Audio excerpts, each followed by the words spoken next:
Hello guys, আজকে আমি একটা স্পেশাল কন্টেন্ট বানিয়েছি। তবে তার আগে তোমরা আমাদের উঠানের অবস্থা দেখো, পুরো বৃষ্টি হয়ে পিছলা হয়ে গিয়েছে।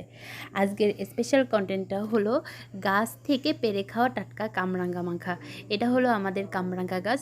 এখানে অনেক সুন্দর সুন্দর কামরাঙ্গা হয়েছে, তবে এখানে এত বেশি মশা, আর মশাগুলো হাত ঝাঁকালেও যায় না। তো একটা ছোট লাঠি নিয়ে কামরাঙ্গা পাড়ার চেষ্টা করছিলাম। গাছটা মোটামুটি একটু উঁচুতে, আমি নাগাল পাচ্ছিলাম না, সেই জন্য লাফ দিয়ে পারার চেষ্টা করছিলাম, কিন্তু যেটা পছন্দ হচ্ছিল সেটা পারতে পারছিলাম না। তারপরেও চেষ্টা করে অনেকগুলা সুন্দর সুন্দর কামরাঙ্গা পারলাম।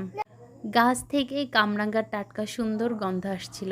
এরপরে কামরাঙ্গাগুলা একটা ডালার ভিতরে খুঁটে তুললাম আর পানি দিয়ে খুব সুন্দর করে ধুলাম। আমি অবশ্য না, আমার ছোটো বোনই সব কাজ করে দিচ্ছিল।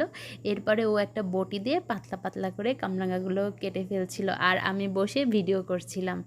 তো এইভাবে কামরাঙ্গাগুলো কেটে ও ঝাল আর লবণ আর লেবুর পাতা দিয়ে মাখিয়ে ফেললো। ইমতিয়াজ তো ঝাল খেতে পারে না, সেই জন্য ওকে এমনি কয়েকটা কামরাঙ্গা দিলাম।